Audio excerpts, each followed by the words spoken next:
Ako po si Jacob S. Paes. Ako po ay nag-aaral sa Jose Elementary School. Ako po ay 12 anyos pa lang po. Ako po ay sumali sa athletics at elementary boys sa Palarong Pambansa 2024 Cebu City po. Ako po ay taga San Jose, Calumpit, Bulacan. Wow, at balita ko nanalo ka. Ano yung mga napanalunan mo? Gold po sa 4x1, gold po sa 100, gold din po sa 400. Ano ibig sabihin ng 100, 400? Ito ba yung 100 meters po, 400 meters, Ah, 100 4x1 meters. meters? Ganun kalayo, naging gold ka. At balita ko, ikaw lang daw ang kaisa-isang nanalo ng gold sa buong region. 3. Aba, congratulations kuya. Thank you po. Sobrang proud ang hindi lang ang iyong barangay, kundi pati na rin ang buong Kalumpit sa natanggap mong karangalan. Kwentuhan mo naman kami ng experience mo. Kailan ka nagpunta ng Cebu? Cebu siya, di ba? Opo, July 1 po.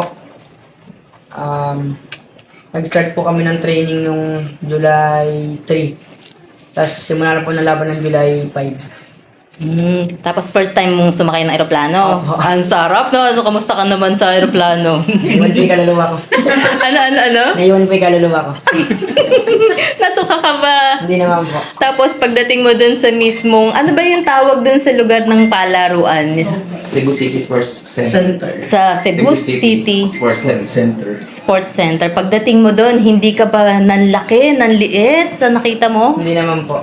So, in-expect mo na ganun makikita mo. Opo, masaya naman po. Ano yung pakiramdam nung habang nandun ka? Nung hindi pa nag-uumpisa yung laro? Kinakabahan po kasi lalaki po ng kalaban eh.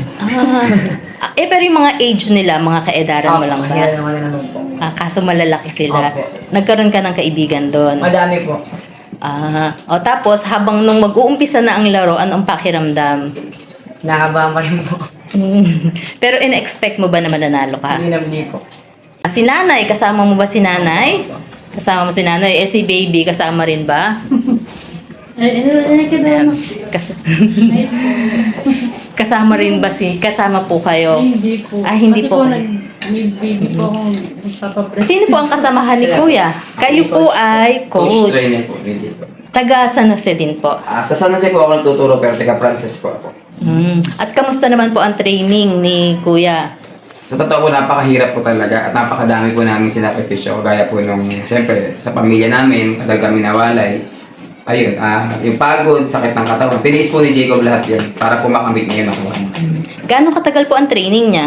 Start po kami ng, bago po magbakasyon ay nagsisimula na po kami. Ako po as a teacher, yung buong bakasyon ko po ay talagang sinulit ko. I-train si Jacob. Araw-araw po yun. Araw-araw mula anong oras po yan? Gumigising po kami ng alas 4 ng madaling araw. Hinahatid ko po siya sa Malolos, sa training po namin. Umuwi po kami ng, minsan half day po, minsan nag-whole day po kami. Ikaw ba kuya ay nasali na sa mga ganyang palaro? Hindi nga eh. Yan nga yung ano ko eh. Alam ko Gusto nagpa-basketball mangyari ka. nun eh. Oo, basketball din sa Pero akin. hindi nasali sa mga ganyan. Hindi. Kaya talagang mga ganyang pagkakataon, pambihira talaga yung... Oo. Kaya dapat kailangan mong pag-usayan palalo dahil isang karangalan nga talaga naman sa ating mga kalumpitenyo na magkaroon tayo ng isang Jacob Paes. Diba? Oo, at nakakatuwa si daddy mo, si Doc Zar Candelaria, na kapag daw nag-college ka, ayan ang ating pruweba. Sobrang natouch ang aking puso. Oo. Eh, Kaya naman ni Mami. Pag hindi na kaya ituloy ni Vice, ako naman magtutuloy. Ay! Sigurado yan, sigurado. Nakarecord. Kinilabutan ako. Isa-save. Ito, kasi syempre, Kinilabutan ako. Isa-save natin ang video. For the record, ma'am, no? Kayo po, ma'am, ay ano po ang inyong District Press participation? Coordinator po ako.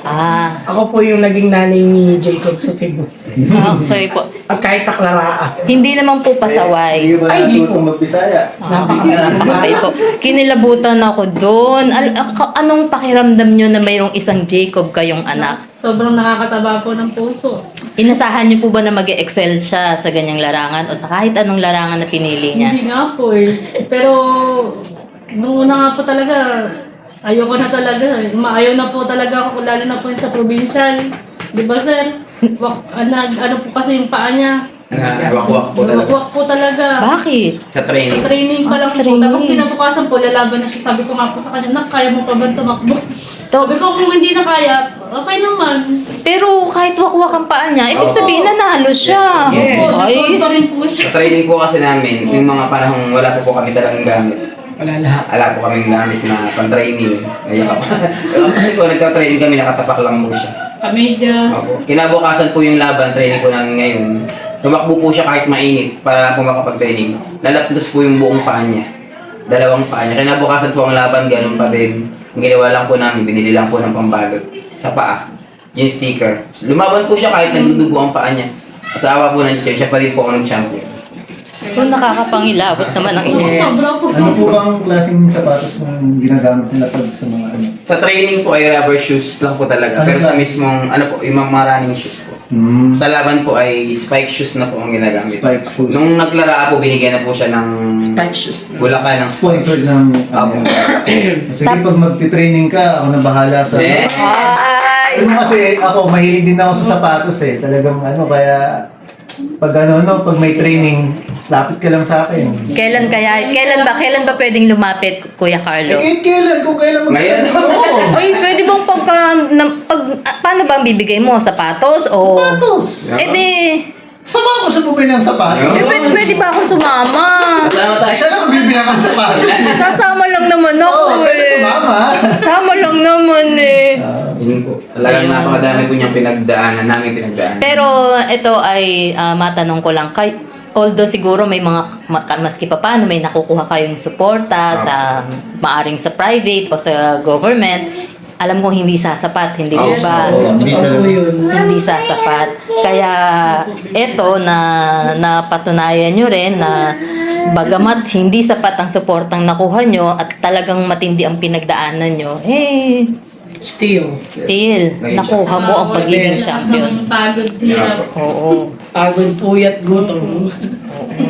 At talaga namang habang buhay mo yan na dadalhin yung karangalan na yan. Hindi lang ikaw, kundi ng buong Bulacan. Dahil nga sa nakamit mong karangalan na ikaw ang kauna-unahan at kaisa-isang nanalo ng gold. Ilang gold yan?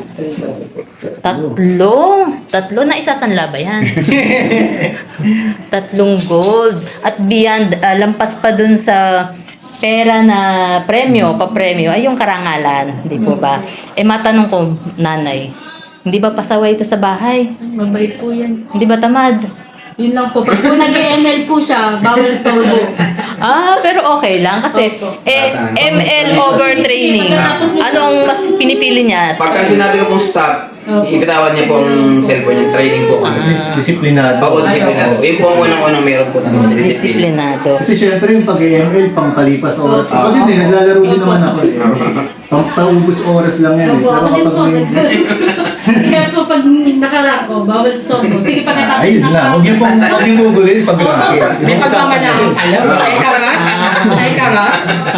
Pero nanay, pang ilang anak niyo siya? Panganay po. Panganay, ilan po sila magkakapatid? 2 lang po sila. Dalawa. Aba, matipid ano? Opo. May tanong ko, ito naman ay medyo private ng konti. Balita ko kanina, si Doc Sar daw ang nagtuli sa'yo eh. 2022 siya natuli. Kami 2022. nandoon sa ano. Ilan taong ka na nga, kamo? 12. So 10 years old kasi malaki ka. Congratulations! Galing-galing naman. Ikaw, nanay? Parang ate lang. Eto, ang galing ako. Malamang cons kaya bumilis tumakbo pag pinapalo ng nanay. Ayun po ang kwento niya sa amin. Yun nga po yung kwento niya sa amin. Pag hinahabol daw po siya ng palo ng nanay. Kaya daw po siya. Pabilisan. Pero mabait po ito. Napakabait po. Punta mo na ako doon. Sige pa. Kasi Kasi ako sa sapatos. Natatagal pa ng isang. Hindi naman po pagkakailan. Bagong ligo lang. Eto na. Ano daw yung sapatos ang sinusunod? ginagamit? Elpo, custom. ano po ba yung elpo? Hindi ko ba yun? Pamamatagal lang po. Araw yun, elpo. Sa kanila yun. Yun ang muna pagka medyo sikat ka, custom fit. Anong year po yun? Tagal na Saan po gawa yun? Made in. Anong tribo po ba yun? Actually, may sapatos po siya isa. Pinila ko po sa Malolos yung mga namimili. Ay, ikwento niyo po. Nawala po sa Tarlac, maiwanan po Ay? yun. Sobrang excited niya pong umuwi. Eh, naiwanan sa Tarlac. Bago lang. Bago lang po yun. Pati po yung tsinelas, naiwan naman sa barko. Kabilin-bilin, di ba? Bakit barko? Pauwi? Nung papunta po sila barko. Ang nagbibigay po kasi alawas sa region 3 po eh. Kasi hindi po namin, sinabay lang po namin siya. Nakalang ito, Dahil bigyan siya ng 2,000. pang-play ticket ng guest speaker nila nung graduation. Attorney po. Oo, may attorney. Matagal din yung... Eh, kung hindi naman po namin naisabay ito, kawawa. Kasi 3 days, 4 4 days and 3 nights silang nasa barko. Ito na lang po. Opo, 17 po sila umalis ng Cebu. 19 na 20. 20 Ito ng... tagal. Madaming stopover yung Opo. Pupunta pa po sa Zamboanga. Zamboanga pa po. Ay, bakit ganun? May ruta po ng barko. 20 po dumating, tas kailan eksakto yung date na nag-compete po siya? Bali nagpunta po sila doon 1. July 1. July 1. July po sila doon ng 4. 3 lot po. Nang dating niya sa Cebu. July 3. Ganun po katagal pag-barko sa nakayan. Tapos po, pagdating nyo doon, anong petsa po ba ang start ng palarong 5 po. pambansa? 5. Ah, kasi syempre hilo-hilo ka pa nun. Sa totoo lang po, hindi nga po nakakaramdam ng pagod. Hindi po nakakaramdam ng pagod. Kahit po after ng laro, hindi mo po siya makakakitaan ng pagod. Malakas yung resistance. Yung ano yung Dead man lang. Dead man lang. Parang wala lang nangyari. Ganun po.